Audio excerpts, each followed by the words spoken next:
Hi, I'm Aaron. And I'm Todd. We are the Ball Brothers. Yes, we are. All right, so we wanted to just tell you a quick recap of one of the properties that we just sold. It's a Fullerton home, and this home was brought to us as a referral from another agent. So thank you very much, Ken, for the referral. You know which property we're talking about, but we wanted to just tell you the story about the sale because it was not an easy sale, and there's a couple of elements that are wrapped up in it. And if you are thinking about selling your home, you want to understand that there are situations like these that happen, and you want to make sure that the team that you're working with is familiar with situations and can overcome them. So, Todd, tell us first about the home and its condition. Yeah, well, this is a home that had been actually it was I think it was an inherited home if I remember correctly. She'd had it for several years, Mm-hmm.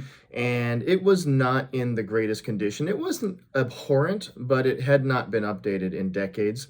And for her, there wasn't really the need to because it was really a rental property. She had renters in it for several years. And so when it came to sell the home, it really didn't compare with the surrounding homes. It still had the popcorn ceiling, it had original fixtures, it had dated appliances, it had older wood furnishings. Everything was older on it. Mm-hmm. Even the carpet was worn. It did have some nice flooring on the lower level, but everything was definitely worn and aged and dated.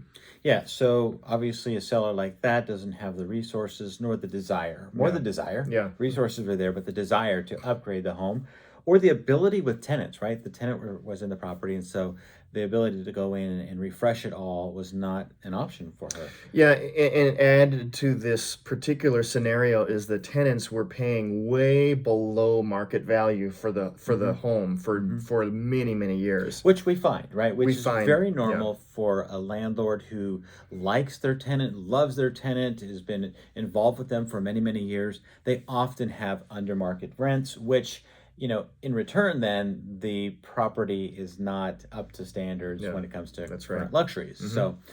So talk to us then, Todd, about the tenant situation. Yeah, the challenging thing is when you're working with tenants, the tenants do have rights, and Hmm. so you have to, as a landlord, as a homeowner, have to really be astute in making sure that you are taking care of those rights. So Hmm. in Hmm. this case, the tenants, because they had been there for more than 1 year, they Hmm. needed a 60-day notice to vacate. For the sale of the home. So already from the very beginning, the tenants needed 60 days. But in addition, tenants do have rights. The owner cannot just show up or Hmm. cannot just have somebody there to inspect the home Hmm. on short notice. They need to be given notice for that as well. In addition, to actually show the home to potential buyers, that became an issue as well because we Hmm. had to work around the tenant's schedule and the tenant's agreement to that as Hmm. well. So what we ended up having to do is other than a normal scenario where you might show it over a weekend, three days or so, we really had a 1 day showing between designated hours, and that's what the One tenant day. 1 day, yes, 1 day on the market. yeah, And so, these were great tenants. I met all of them. hmm, They were very cooperative uh, in terms of what we've seen. I mean, we have seen some horrific tenant situations. And again, if you are an owner of a property, you may think you have the best tenant, but when you tell them you're selling the house for the first time in your relationship, you have opposing goals. yeah, you're Your goal is to sell the house, get as different much interests, money, yeah, yeah, and their goal is to preserve their housing as long as possible. And so, if ever there was a place in the woods where your relationship would part, it is when you make yeah, that decision to sell the house.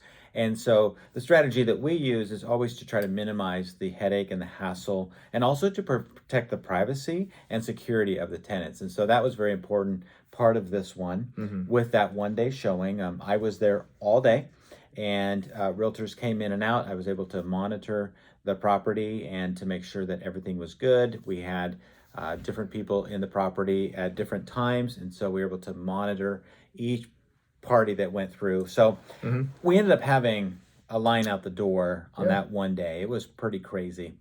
And the other thing that you need to understand in this situation is that because it's a rental, because it was an inheritance, it also included a 1031 exchange. yes, it did, And so we wanted to make sure that the landowner was able to sell the home and then take those proceeds and move them into a 1031 exchange so that they could go off and purchase another investment property. hmm. So that's important here. So Todd, how did it work out? What did we end up having I know the answer to this question, so I'm just asking you rhetorically, or to tell the studio audience, really, what? The studio audience, that Yeah. means that they need to be here, Well, right? the In their home the studio. world of the internet. Yeah. Well, it actually worked out very nicely, even with just one day showing, because we did properly market it, because we did properly price it. It was a very successful day of showings. In fact, there was virtually no time in which there wasn't somebody looking at the home, and we did end up having multiple offers on the property, even so much so that after it was in escrow, we still had people wanting to buy the property. So we did end up with a very good offer for the home. It was not the highest offer in the neighborhood, nor should it have been. We weren't expecting that because the condition of the home. But for what it was and for what we were dealing with, we had a very, very nice offer, multiple offers. But we ended up with a buyer that was very congenial, very willing to work with the owner's situation with the tenants. And that's what you have in a scenario where you have multiple buyers. They're going to be willing to work with you as a seller, knowing that there are other people that they're competing against. So even in a scenario where there were a bunch of issues built in, it was a very successful transaction. In addition, we had tenants that now needed to vacate in a 60-day period, so we had a longer escrow period. But then in addition to that, we also assisted the tenants in helping to find rental properties. Now, we didn't represent them exactly, but we did continually give them listings of places to check out, and it was very successful. They ended up finding a place that worked for them. So we're super thrilled that our seller was able to navigate the tenant slash landlord issues that come with selling an investment home. We were excited that the tenants were able to find a replacement property for them. We're also very excited that the buyer was able to come in and be really workable for the situation. And when we presented the 9 offers, I believe, that we got on this property to the seller, being flexible was the number one issue over price, over everything else. And of course, when buyers are competing, sellers win. So not only did she get a flexible buyer, she also got a really, really amazing price. Sold for over $50,000 over the list price. And so, very exciting. That reminds me of something. We did actually have an offer that came in higher than the winning offer, and it all came down to that buyer's flexibility. Yeah, and the buyer that was the higher price was great terms, but the one term that they were inflexible was the closing time. And so the buyers were not getting given the property because they could not be flexible on the closing times. Yep. So we would love to help you navigate any issues. This is just some of the story background of one of our properties this year that we have worked with, and every property has its own story. Everyone does. So we'd love to help craft the story for your home as you're looking to sell it. So thanks for watching the Ball Brothers banter and the little recap here of the property that we sold. God bless you.